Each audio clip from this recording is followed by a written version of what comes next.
Vamos a Mateo 24, donde hicimos la lectura en esta mañana, donde nuestro hermano Jorge nos hizo favor de recordarnos, de leer juntos, hermanos. Recuerden que en este pasaje estamos viendo acerca del sermón del Monte de los Olivos, un sermón profético, escatológico. Ese término significa de las últimas cosas que están por acontecer. Y el Señor habla en todo este capítulo 24 y 25, en este sermón dado ahí a los discípulos, de lo que acontecerá en el futuro, y es llamado el sermón del Monte de los Olivos. Ahora, vamos a ubicarnos en la parte en la que hemos estado estudiando y que analizaremos en esta mañana. Capítulo 24, particularmente desde el versículo 42 en adelante. Solamente para recordar, hermanos, para ubicarnos, ¿verdad? Ahí en la narración, el Señor está respondiendo a preguntas de los discípulos acerca de cuándo será el fin del mundo, de la era como la conocemos, y de su segunda venida. ¿Cuándo sucederán estas cosas? Y el Señor comienza a responder lo que es como mencionaba, la respuesta más larga de Cristo en una de sus predicaciones a una pregunta de alguien. Y el Señor les comienza a hablar acerca de las señales que son necesarias que acontezcan, del fin o la semana 70, los últimos 7 años antes de que el Señor venga en gloria para llevar a cabo juicio. Y el Señor está explicándoles todas estas señales que serán necesarias que acontezcan. Pero algo que dejó muy claro el Señor es que el tiempo y el día, la hora, el día, nadie la sabe.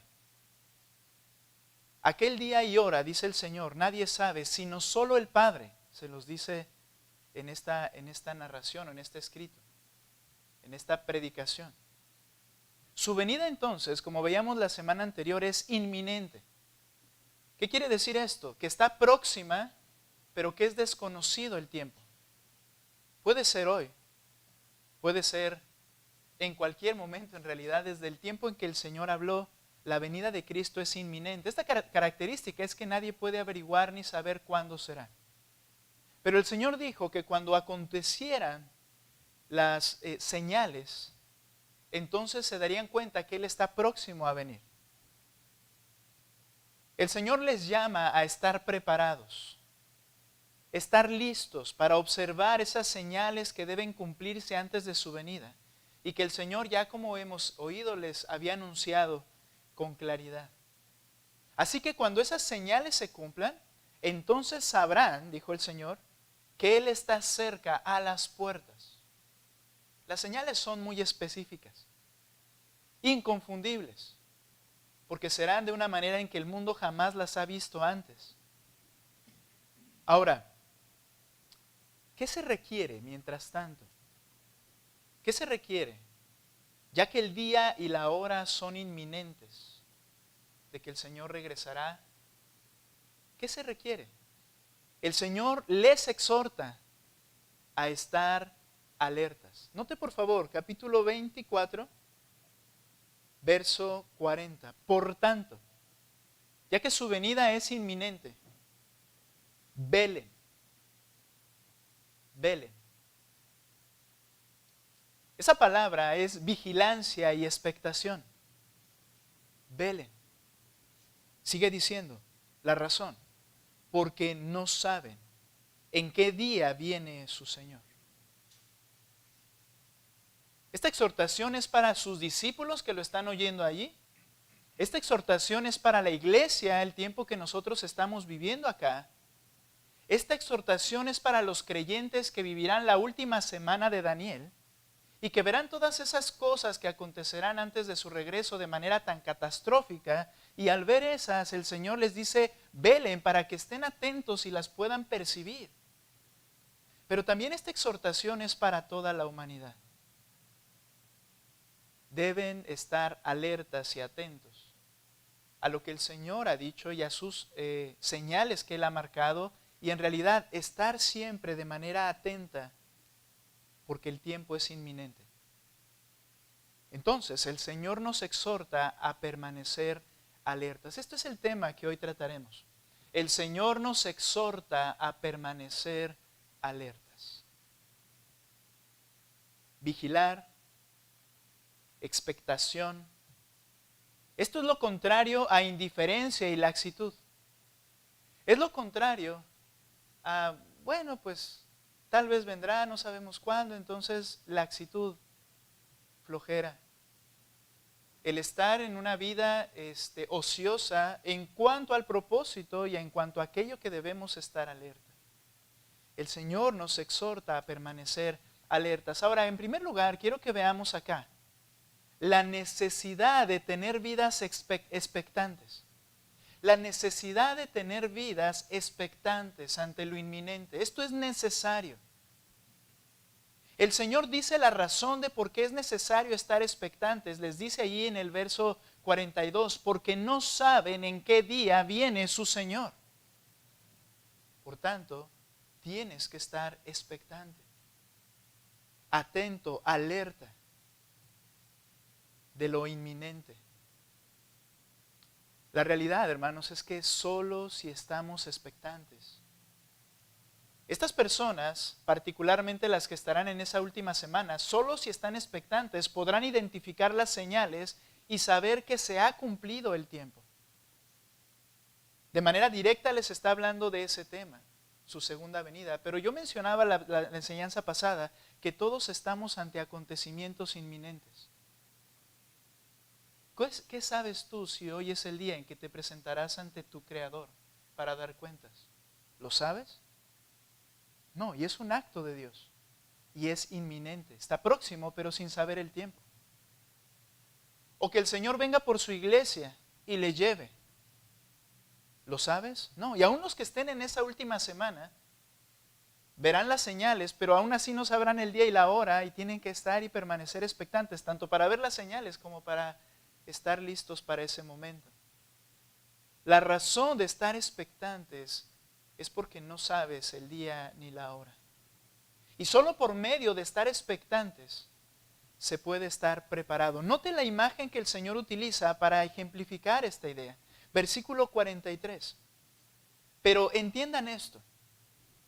Si el dueño de la casa hubiera sabido a qué hora de la noche iba a venir el ladrón, hubiera estado alerta y no hubiera permitido que entrara a su casa. Por eso, también ustedes estén preparados, porque a la hora que no piensan, vendrá el Hijo del Hombre. La imagen es la de un padre de casa que fue robado por un ladrón una noche. Lamentándose de las pérdidas que sufrió, el padre de familia desearía haber sabido en qué hora de la noche tenía pensado venir el ladrón. Se lamentaba y se dolía en decir, si yo hubiera sabido qué hubiera hecho, dice el pasaje, no hubiera permitido que ese ladrón entrara, yo hubiera estado vigilante, atento y lo hubiera echado afuera. Se lamenta de que lo tomó como por sorpresa.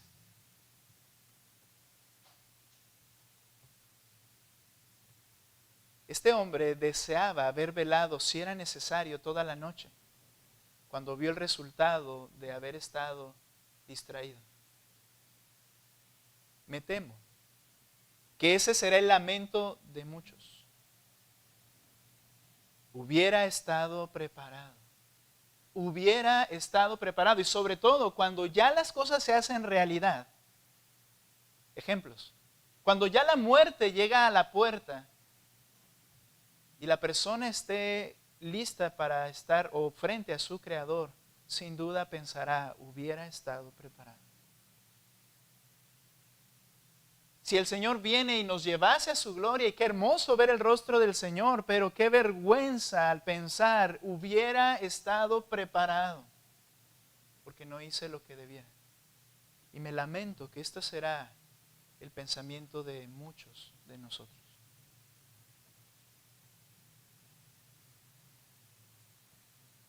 Les dice en el 44, por eso también ustedes. El Señor vendrá antes de lo previsto por muchos. Así todo lo que es inminente y que Dios gobierna. Y la razón de que nos tome desprevenidos es por no estar obviamente preparados. Ahora, ¿cuál es la forma de estar preparados? Note por favor el verso 44. Por eso también ustedes estén preparados, porque a la hora que no piensan, vendrá el Hijo del Hombre. A la hora que no piensan, vendrá. ¿Sabe cuál es el problema? El problema es que tenemos un corazón perverso que desea tener todo bajo control, incluido si fuera posible al Creador mismo, y queremos tenerlo bajo control y saber, y por eso es la sorpresa es por no haber estado prevenidos. Pero nuestro corazón perverso desearía tener todo bajo control. No permitamos que este corazón perverso nos haga dormir la siesta que se llama distracción en el mundo. Porque el corazón perverso piensa, quizá como este hombre, ¿verdad? Si yo supiera la hora, hubiera velado ¿para qué? Para esa hora. Y sabes, el Señor conoce nuestro corazón. Aún de los redimidos ya, de los que hemos venido a los pies de Cristo, que queremos tener todo bajo control. Y a Él le plació el mejor dejar las cosas en una manera inminente.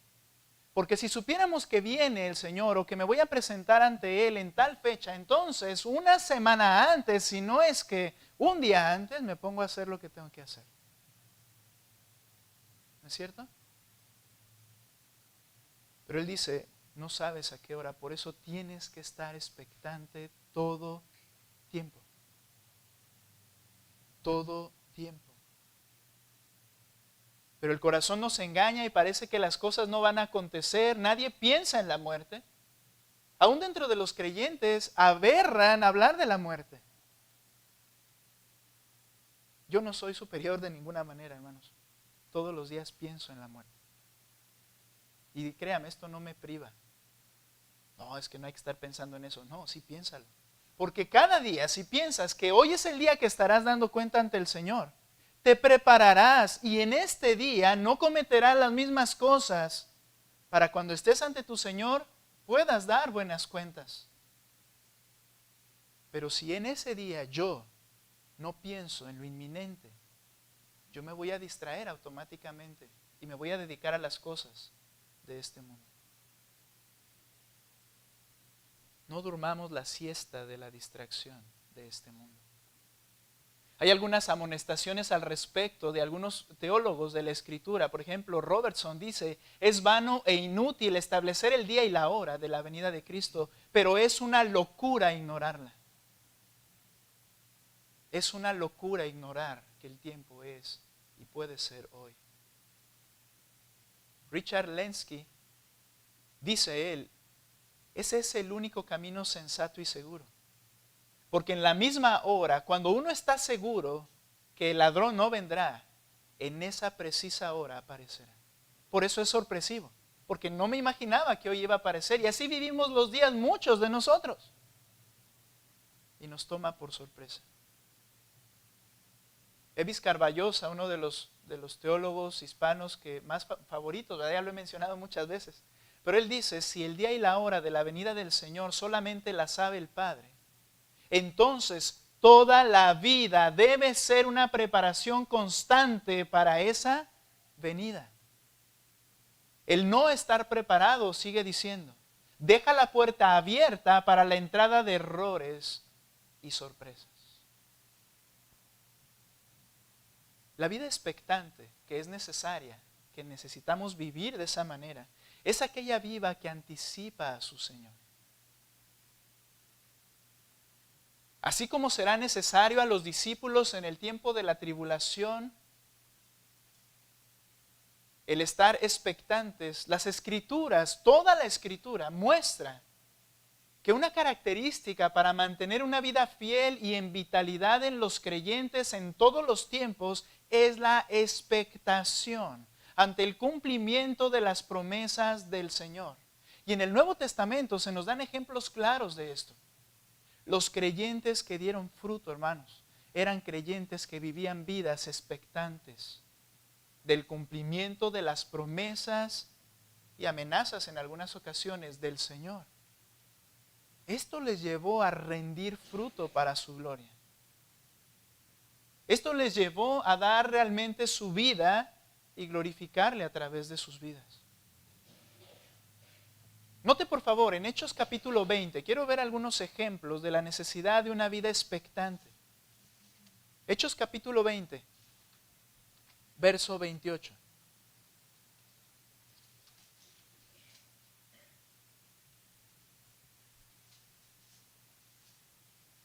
Estar expectantes ante el Señor nos previene ante los peligros que atentan contra la iglesia.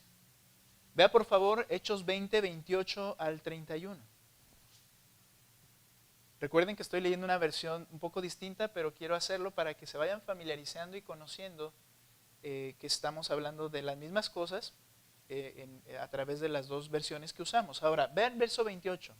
Tengan cuidado de sí mismos y de toda la congregación. ¿A quién le está hablando Pablo? Bien, Pablo les está hablando a los pastores de Éfeso. No era uno solo. Esa iglesia tenía una multiplicidad de pastores. ¿Por qué? Porque era una iglesia grande. Y eso es algo correcto y bíblico. Ahora, aunque sea pequeña, debo aclarar, esto no limita a que sea solamente un pastor. Pero ahora, lo que quiero decir es que Pablo les llama a los pastores de Éfeso y como pastores les dice, en primer lugar, ten cuidado de ti mismo, de tu vida, de tu persona, de tu familia y de toda la congregación. Como pastores es una de las labores, supervisar. Y entonces dice, en medio de la cual, de la congregación, el Espíritu Santo les ha hecho supervisores, obispos, para pastorear la iglesia de Dios, la cual Él compró con su propia sangre. Se refiere a los creyentes que se congregan. Ahora dice, sé que después de mi partida vendrán lobos feroces entre ustedes que no perdonarán al rebaño. Estos lobos feroces se refiere a gente que aparentemente es un líder en la iglesia, pero lo hace para su propia conveniencia y tragan literalmente de la congregación y a la congregación para su beneficio. Verso 30. También entre ustedes mismos se levantarán algunos hablando cosas perversas para arrastrar a los discípulos tras ellos. Harán proselitismo y se llevarán a las ovejas. Y entonces dice el 31, por tanto, misma palabra, estén alertas o velad o estar expectantes y atentos. Por tanto, estén alerta, recordando que por 3 años, de noche y de día, no cesé de amonestar a cada uno con lágrimas. ¿Cómo era que Pablo se mantuvo alerta contra y de esta manera protegió al rebaño del Señor de estos ataques y de estos peligros? Dice, por 3 años de día y de noche estuve enseñando, insistiendo, guiando a cada uno. Eso es estar alerta, expectante, atento. Y solamente quien está expectante puede cuidar, en el caso de los pastores, pero aún de la misma iglesia, a la iglesia de las cosas que la quieren atacar. Estar expectantes ante el Señor nos previene de los peligros que atentan contra nosotros. Estar expectantes del Señor nos lleva a vivir vidas que realmente glorifiquen a Jesús. Nota 1 Tesalonicenses, por favor, capítulo 5, verso 1.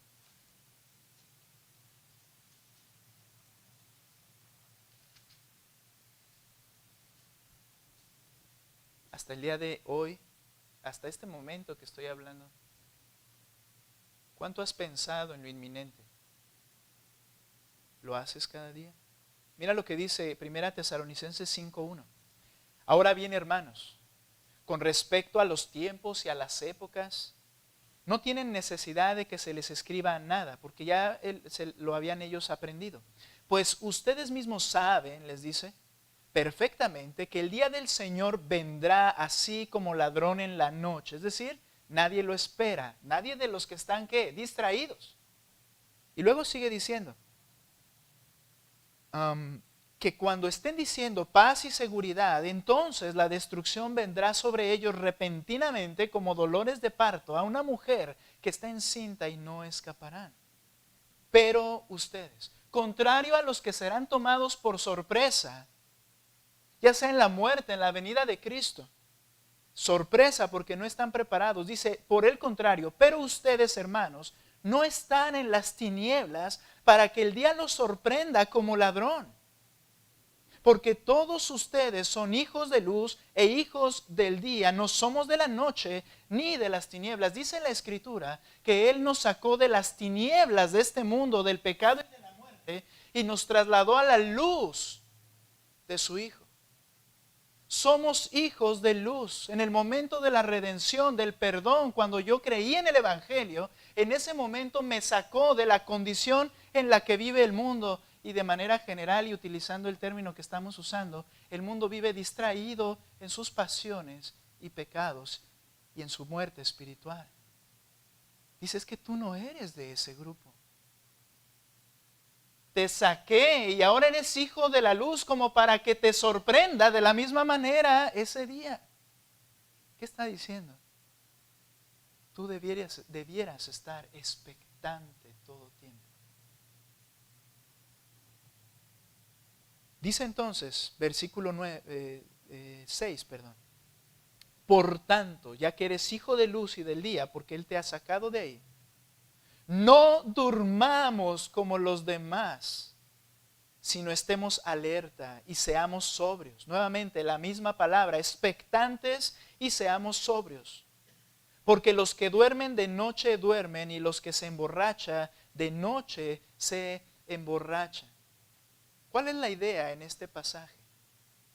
Si no estamos alerta, somos presa de las cosas de este mundo.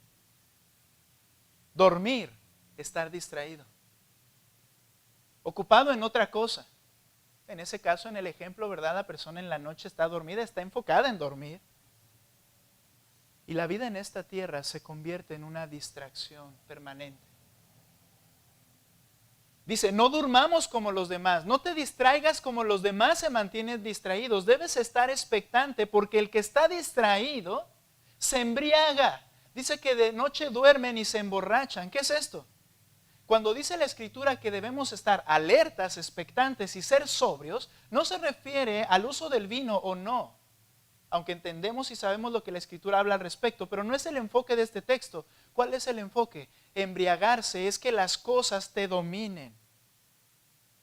Me domina la escuela, me domina el trabajo, me domina la familia, me dominan las enfermedades, me dominan los quehaceres, me dominan las pasiones, me dominan y yo estoy embriagado y vivo como los que viven de noche en esta tierra. ¿Por qué? Por no estar expectantes.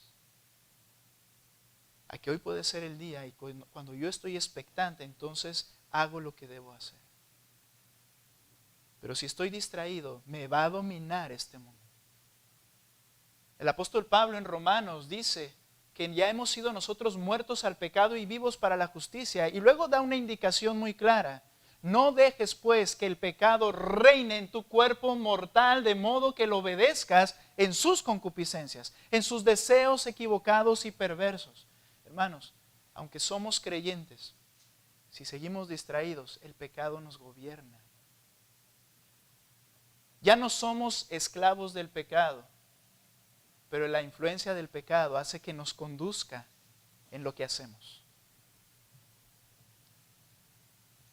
Si queremos vivir vidas que glorifiquen a Jesús, note qué dice el texto enseguida. Por favor, tengo que terminar este texto. Estamos ahí a la mitad en el verso 7. Porque los que duermen, de noche duermen, vea. Y los que se emborrachan, de noche se emborrachan. Pero puesto que nosotros somos del día, vea lo que tenemos que hacer. Seamos sobrios, no dejes que nada te domine y te gobierne. Sea lo que sea, hermanos, se convierte en nuestro Dios cuando nos domina, aunque no sea malo en sí.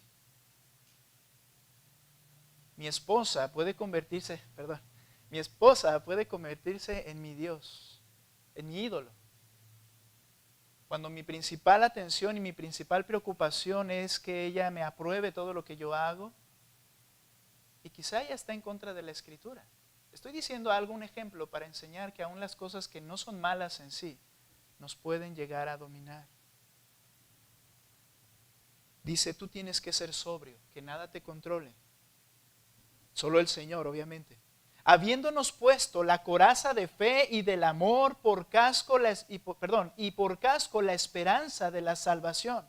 Porque no nos ha destinado Dios para ira, sino para obtener salvación por medio de nuestro Señor Jesucristo, que murió por nosotros, para que ya sea que estemos despiertos, si se refiere a alertas o dormidos, muertos, vivamos junto con Él. Yo fui hecho salvo para vivir en alerta, expectante, y cuando muera estaré en su presencia. Para eso te salvé, dice el Señor. Para eso te salvé. Solo así podremos vivir vidas que glorifican a Jesús. Y la manera de estar alerta, el Nuevo Testamento nos dice, Colosenses capítulo 4, por favor, le invito a que vaya ahí. Colosenses capítulo 4. Y dice en el verso 2, perseveren en la oración, velando en ella con acción de gracias. ¿Sabe, hermano? La comunión constante con nuestro Padre por medio de la oración nos despierta de la somnolencia que produce la vida de este mundo. Nótelo, cuanto más distraído estoy, menos quiero y puedo orar. No lo hago. Se convierte en algo secundario. Pero al estar expectante, y entonces al andar en mi vida, yo tener un pensamiento que no es correcto, una actitud que no es correcta, una palabra que no es correcta, una obra que sé que no es correcta, en primer lugar me doy cuenta porque estoy atento, pero ¿eso a qué me lleva? A ir a los pies del Señor todos los días y decirle al Señor y confesar lo que yo he hecho, pedirle su gracia porque no lo quiero seguir haciendo. Note cómo una vida expectante está basada en una comunión permanente, en oración con el Padre. Pero una vida distraída lo aleja de la oración.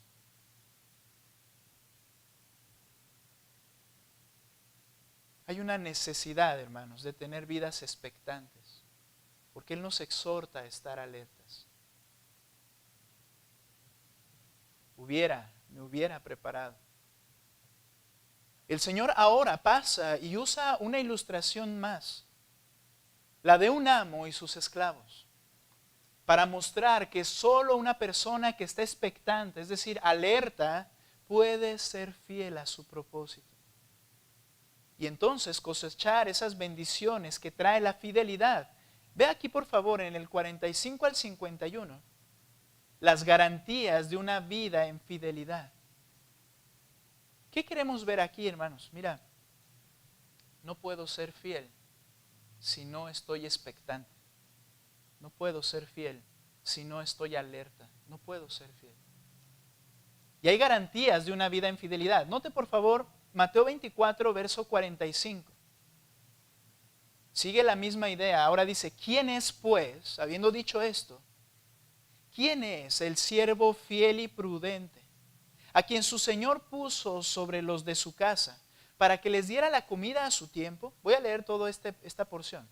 Dichoso aquel siervo a quien cuando su Señor venga lo encuentre haciendo así. No lo halló de sorpresa. De cierto les digo que lo pondrá sobre todos sus bienes. Pero si aquel siervo es malo, aquí vemos una segunda persona, pero si el siervo es malo y dice en su corazón, mi Señor tardará, y empieza a golpear a sus consiervos y come y bebe con los que se emborrachan, vendrá el Señor de aquel siervo el día que no lo espera, porque no está expectante, y a una hora que no sabe, y lo azotará severamente y le asignará un lugar con los hipócritas. Allí será el llanto y el crujir de dientes. La imagen que ahora el Señor usa es la de un amo o dueño que debe hacer un viaje por un tiempo largo, indefinido, y coloca a un esclavo, el término siervo aquí, coloca a un esclavo de su pertenencia para mantener el orden en la hacienda mientras él regresa. Proveer al resto de los siervos, no solo del alimento, sino de la dirección e instrucciones del amo. Fungir, se podría decir, como un mayordomo, pero es un esclavo, igual que los demás, pero lo toma y lo pone en esa posición para ayudar en esta labor. Tiene un propósito este esclavo y el amo se va. El Señor hace una pregunta retórica que merece una respuesta en el corazón de cada una de las personas. ¿Quién es, pues, el siervo fiel y prudente? Versículo 48. Pero si aquel siervo es malo. Solo hay de dos delante del Señor. O el siervo fiel y prudente o el malo.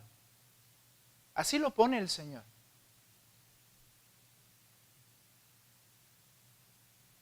¿Eres siervo fiel y prudente o siervo malo? Ahora, ¿qué marca la diferencia entre uno y otro? ¿Qué marca la diferencia entre ser fiel y siervo fiel y prudente y el malo? ¿Qué marca la diferencia incluso entre ser bendecido, bienaventurado o ser puesto en un lugar que ahorita vamos a explicar, en el cual será el lloro y el crujir de dientes? ¿Notas cómo pone dos partes solamente el Señor muy claras? Y dice, ¿quién es? ¿Qué marca la diferencia? La fidelidad o no del siervo. La fidelidad será la característica de que ese siervo es fiel y prudente, o la infidelidad marcará la característica de que esta persona es mala. Ahora, uno es llamado siervo fiel y prudente, es decir, un siervo digno de confianza y cuidadoso, sabio para hacer lo que le encomendó su amo. Y entonces esa persona, dice la misma idea aquí, dice el versículo 46.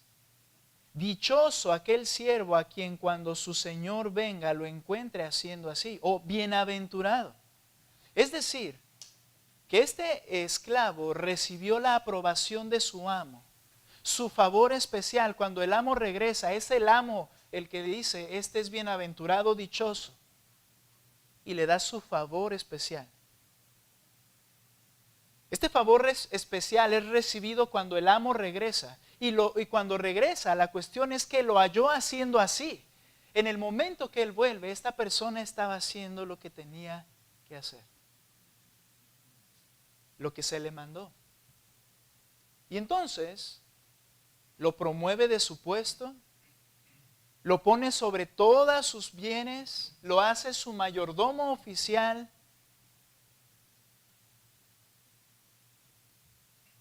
porque se ganó la confianza de su amo, es decir, fue fiel. Ahora, el segundo, estoy explicando la breve historia aquí.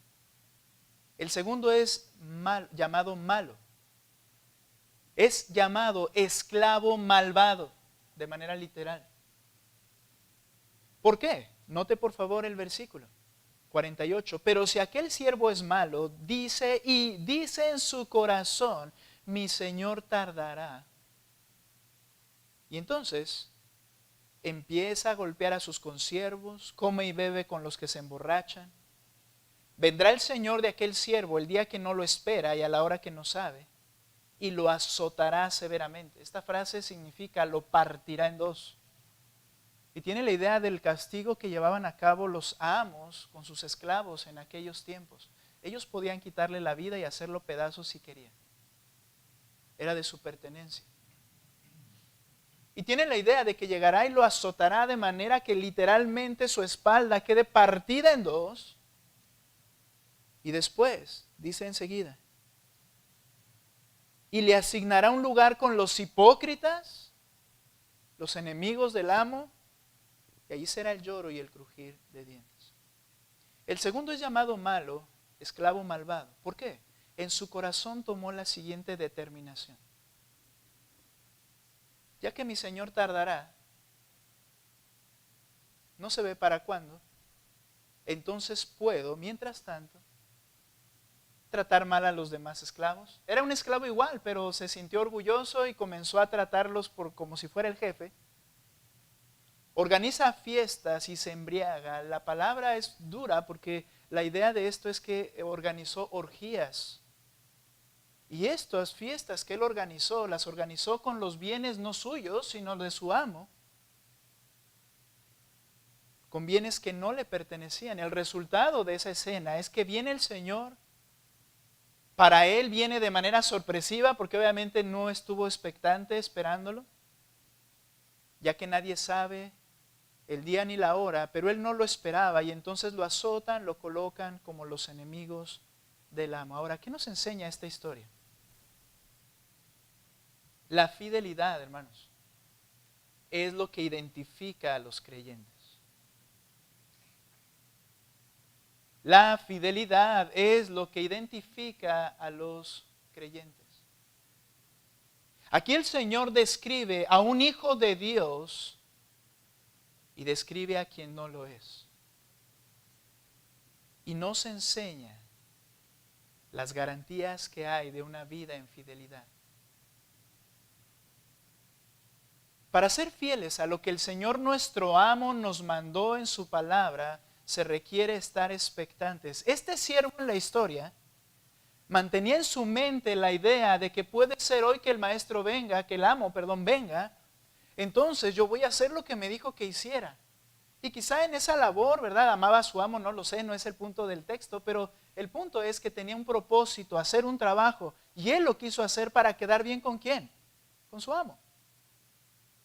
Cada día se levantaba pensando, quizá hoy regrese, voy a hacerlo correctamente, voy a hacer lo que me mandó que haga, y ese era su día a día. Para ser fieles a nuestro Señor, necesitamos estar expectantes de esa manera. En el ejemplo, este siervo fiel vivía cada día como si fuera el día en que el amo regresaría. El creyente que vive cada día expectante de lo inminente, de la venida de su amo y de lo que su amo le ha mandado, que es Jesús, será fiel a su Señor en ese día. Y con eso es suficiente. No debe ser fiel el día de mañana. Cuando llegue ese día, sé fiel en ese día. Porque muchas veces esperamos ser fiel cuando tenga oportunidad. Cuando se acaben las cosas que me hacen ser infiel, en ese día voy a ser fiel y estoy dispuesto a ser fiel. Tienes que ser fiel hoy. Porque hoy puede regresar tu amo a pedirte cuentas. Primera a los Corintios, capítulo 15, por favor.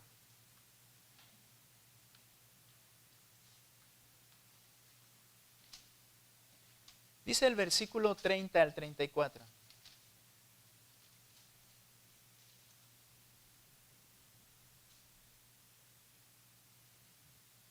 Está hablando el apóstol Pablo. Algunos le habían llegado rumores que decían, es que no va a haber resurrección. No hay resurrección, eso no existe. Entonces Pablo les dice en el versículo 30, y también, ¿por qué estamos en peligro a toda hora? Pablo como apóstol del Señor era perseguido día tras día. Y quizá había días de descanso, ¿verdad? Pero él estaba en peligro de muerte. Les dice en el verso 31, les aseguro, hermanos, por la satisfacción que siento por ustedes en Cristo Jesús, nuestro Señor, que cada día estoy en peligro de muerte. Cada día estoy en peligro de muerte. Pablo, ¿y por qué no tomaste un camino diferente? Si ser apóstol implicaba estar en riesgo todo el tiempo, ¿por qué Pablo no tomaste un camino diferente? Él no se está quejando en este texto. Lo que está diciendo es que cada día que hacía lo que tenía que hacer. Aunque eso implicaba el riesgo de que lo asesinaran por predicar a Cristo en lugares donde era aborrecido. Les dice, mira, yo de verdad hablo honestamente ante el Señor, cada día muero, cada día que se levantaba, él decía, voy a hacer lo que tengo que hacer, cueste lo que cueste. Y sigue diciendo,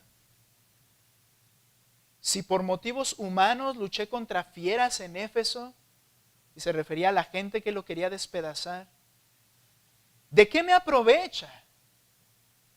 ¿De qué sirve lo que he hecho? Si los muertos no resucitan, entonces comamos y bebamos que mañana moriremos.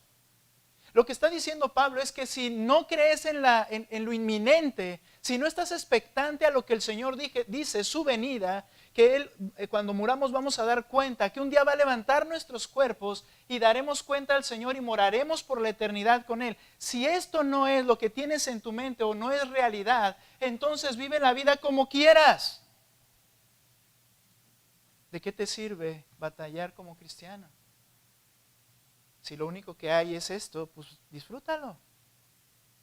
Es una manera en la que Pablo está hablando sarcásticamente a decir, eso no es el propósito ni la vida que tú debes vivir. Dice el 33, por ello, no se dejen engañar. Las malas compañías corrompen las buenas costumbres. Somos influenciados por todo este mundo por estar distraídos. Y entonces dice el 34, sean sobrios. No dejes que te dominen esas cosas. Como conviene, y dejen de pecar, porque algunos no tienen conocimiento de Dios. Para vergüenza de ustedes lo digo. Esos cristianos, supuestamente, que promovían el vivir la vida como el mundo la vive dentro de la iglesia, que lo enseñaban así, decían, no se preocupen, la resurrección no es algo que va a acontecer. Y hermanos, no hay que criticarlos demasiado. ¿Sabe por qué? Porque podríamos decir, ay, ¿cómo decían eso? Créame que durante los primeros siglos hubo doctrinas que tuvieron que ser debatidas, luchadas, entendidas, cosas que ahorita ya las tenemos, vamos a decir así, masticadas y entendidas. En aquel tiempo era una lucha dura para comprenderla. Y entonces los llevaba al error de decir, vamos a vivir esta vida, de todos modos vamos al cielo. No te dejes engañar, les dice Pablo. Tienes que vivir expectante, porque lo inminente vendrá. Lo inminente vendrá.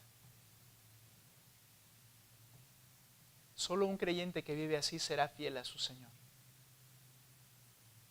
Y vemos el contraste del día a día entre estos que tienen que estar expectantes y sobrios, el creyente, con los infieles. Ve el contraste. Segunda de Pedro capítulo 2, versículo 12. Segunda de Pedro capítulo 2, versículo 12 al 14. 2, 12 al 14. Dice la Escritura, pero estos, habla de supuestos cristianos, falsos maestros, lea todo el capítulo.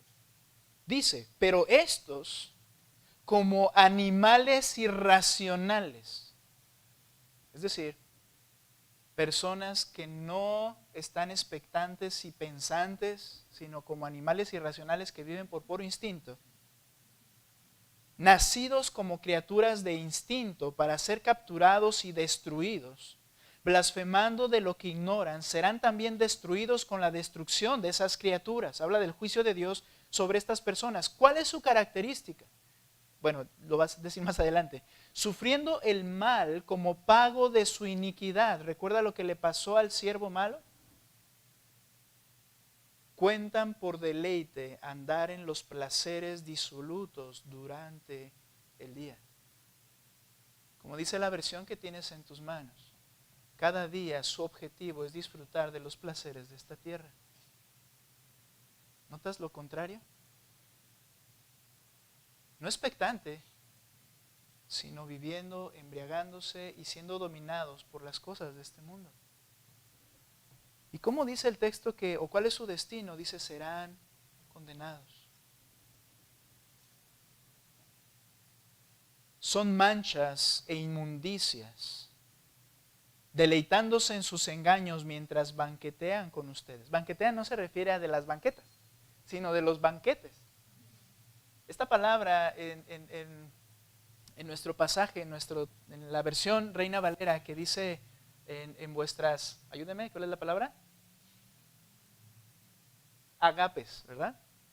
Se refiere, hermanos, a las reuniones de iglesia, a los momentos que hablaba el hermano en el que disfrutamos de la comunión de la iglesia, que estamos un tiempo juntos, comían, ellos estaban allí, tenían la cena del Señor también, tenían un tiempo juntos como iglesia. Y dice Pablo, mira, Estas personas, identificando estos falsos maestros, estuvieron entre ustedes o están entre ustedes y disfrutan y parece que están en el mismo banquete, pero el deseo de su corazón es como el malo que describió el Señor. Muy bien, ahora voy a vivir en estas cosas que va a ser mi placer. ¿Quién puede identificar eso, hermano? Nosotros difícilmente. Nosotros de manera individual, sí, porque sé cuáles son mis deseos y búsquedas. Pero aquel que lo traerá a juicio será el Señor. Tienen los ojos llenos de adulterio, dice el 14. Y nunca cesan de pecar, seducen a las almas inestables. Tienen el corazón ejercitado en la avaricia. Por favor, vea este pasaje. Son hijos de maldición. Debo reconocer que son textos muy duros y que al presentar blanco y negro en este momento, quizá el corazón de muchos pueda hacerse así como pasa, ¿verdad? Y decir, caray, pues yo estoy haciendo algunas cosas de esas. Pero debo decir algo. Cuando el Señor describe esto, lo lamentable es que haya creyentes cuya característica debe ser fieles, que quieran vivir entre esto y la forma de vida del malo. Y que estemos jugueteando en esta forma de vida, porque al final el pecado está dispuesto. Y los placeres están en esta tierra. Y hay creyentes, creo genuinamente, que tratan de vivir en esto, pero qué posición tan riesgosa es en la que viven. Hablábamos el jueves acerca de la certidumbre de la salvación. Y yo me pregunto, ¿cómo una mente así puede decir con sinceridad, yo voy al cielo, soy hijo de Dios, cuando nada lo evidencia? ¿En qué posición tan compleja está? Yo no soy quien le da la salvación, ni nadie más en la iglesia. Pero quiero que recuerdes algo. El corazón es perverso y puedes engañarte a ti mismo. De tal manera que el día del juicio le digas al Señor, pero si yo estuve en la iglesia, yo prediqué, yo te serví, y el Señor te diga, nunca te conocí. Hubiera estado preparado. Somos llamados los creyentes a la fidelidad. Segunda de Pedro capítulo 2, perdón, es donde estamos, verso 12 al 14. Ahorita vamos a ver otro texto de Pedro. Pero quiero que veas aquí ese contraste entre el infiel y el fiel. Las bendiciones de la fidelidad del creyente en esa breve historia son un ejemplo de las bendiciones de la fidelidad. El ejemplo del siervo, del esclavo, son ejemplo de las bendiciones a la fidelidad del creyente. El creyente que ha vivido en fidelidad, el creyente que ha estado expectante, es recibido en la gloria. Esto, por supuesto, es para todo creyente. Obviamente es para todo creyente. Pero note, por favor, 2 Timoteo 4:8. Las garantías de vivir una vida fiel. 2 Timoteo 4:8 dice lo siguiente.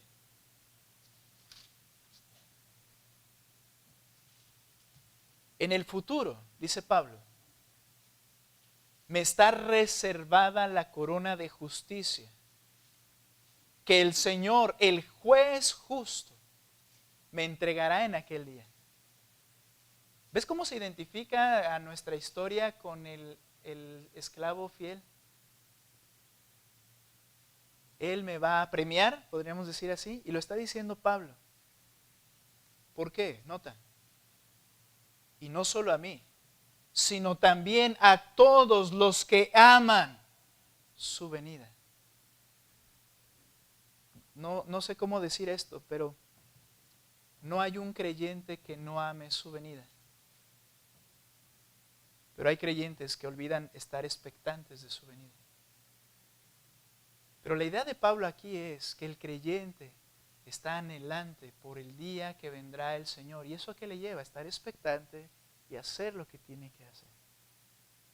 La venida de Cristo y la muerte no es algo que se le olvida, sino que cada día la recuerda. Dice, y me dará la corona de justicia. Esta idea, hermanos, es que el Señor lo revista de la justicia de Cristo por completo. Mientras estemos en esta tierra, seguiremos siendo pecadores, Pero dice Pablo, pero yo amo su venida y en aquel día Él me revestirá de justicia. Al parecer esta es la idea principal. Es recibido en gloria el creyente. Por su fidelidad también el creyente recibe la aprobación de su Señor y sus galardones. Segunda de Pedro capítulo 1, por favor. Versículo 10 y 11. Segunda de Pedro 1, 10 y 11. Así que, hermanos, sean cada vez más diligentes. ¿Cuántas veces nos ha hecho pasar el Señor por este texto en los últimos meses?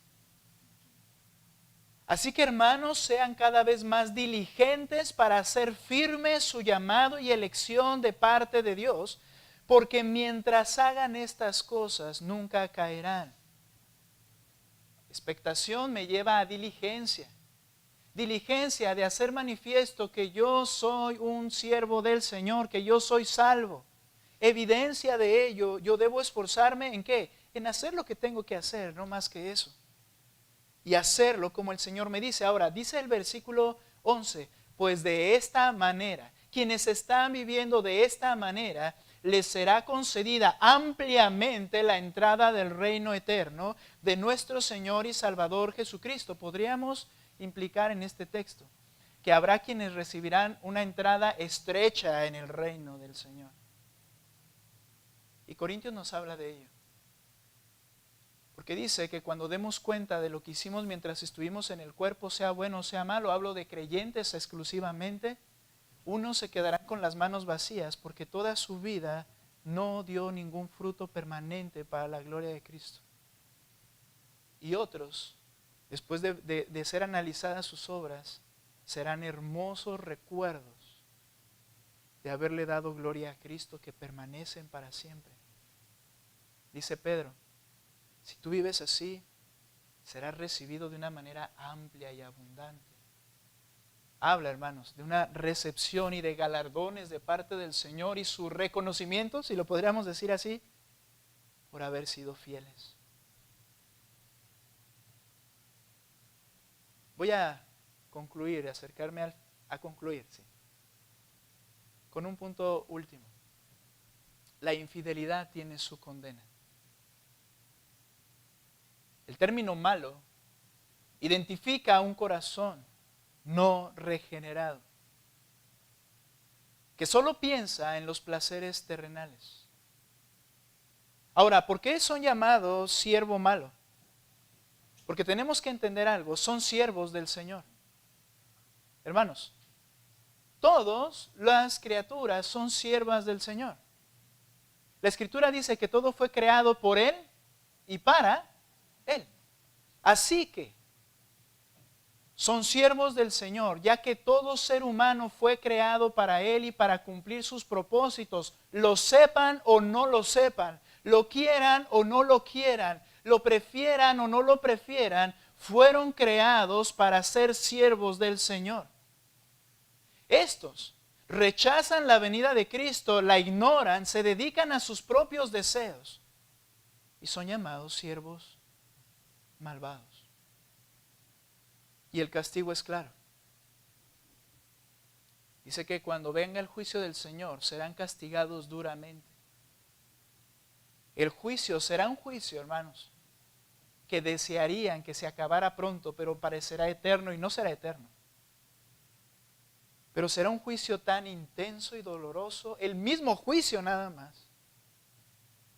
Porque el Señor los reprenderá duramente con su boca, que dice la Escritura, como trueno, sus ojos como fuego abrasador, y desearán, como decimos nosotros, que la tierra los tragase, pero no hay lugar donde escape. Será bien duro el juicio. ¿Y será todo? No.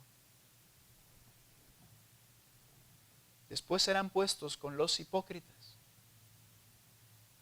Los que simulaban justicia, pero no eran justos. En un lugar donde será el lloro y el crujir de dientes. Estas frases el Señor las usa en los evangelios para identificar el infierno. Que por el profundo dolor que se experimentará por la eternidad, lo que el cuerpo de ellos físico estará sintiendo, la única manera y reacción natural será hacer esto. Porque no pueden contener su dolor en ese lugar. Y llorarán por la eternidad. ¿Quién es el siervo fiel y prudente? ¿Quién es el siervo malvado? Qué peligroso, como dije, es intentar vivir entre estos dos siervos descritos. Hermanos, no debemos hacer eso. Concluyo. El Señor nos exhorta a permanecer alertas, ya que Él es el amo y el que posee toda autoridad. Entonces esa exhortación es para nosotros, que somos sus siervos, un mandamiento que se debe obedecer. Es necesaria tener vidas expectantes. Porque el regreso del Señor o nuestra ida con Él está cerca. Y solo así podremos estar preparados y vivir vidas que glorifiquen a nuestro amo. Debemos estar alertas, expectantes ante lo inminente, porque solo así podemos vivir vidas fieles, que son bendecidas con certidumbre de que somos aceptos y un día una recepción en el cielo para la gloria de Cristo. El Señor nos exhorta a estar expectantes y alertas. ¿Cómo viviste esta semana? A veces la reprensión del Señor es lo más necesario para poder despertar de nuestro aletargamiento espiritual. Vamos a orar. Señor, gracias por ser tus siervos. Y ahora reconocer que vivimos para servirte, Señor. Antes no lo sabíamos o no lo reconocíamos o lo rechazábamos. Queríamos vivir para nosotros mismos. Pero ahora vivimos para ti y para tu gloria. Señor, necesitamos estar expectantes día tras día. No permitir que nos dominen las distracciones de este mundo. No permitir, Señor, estar distraídos ante esta verdad de lo inminente ante ti, Señor. Despiértanos, Padre. Mueve los corazones, porque solo tu Espíritu puede hacer esa obra. Y que podamos, mi Dios, tener esa certidumbre de ser de tu posesión especial, viviendo cada día, Señor, expectantes y para tu gloria. Porque quizá hoy sea nuestro día, Señor, ante ti. Ruego, Padre, por aquellos que tu Espíritu Santo ha sacudido sus corazones, que no se resistan a tu verdad.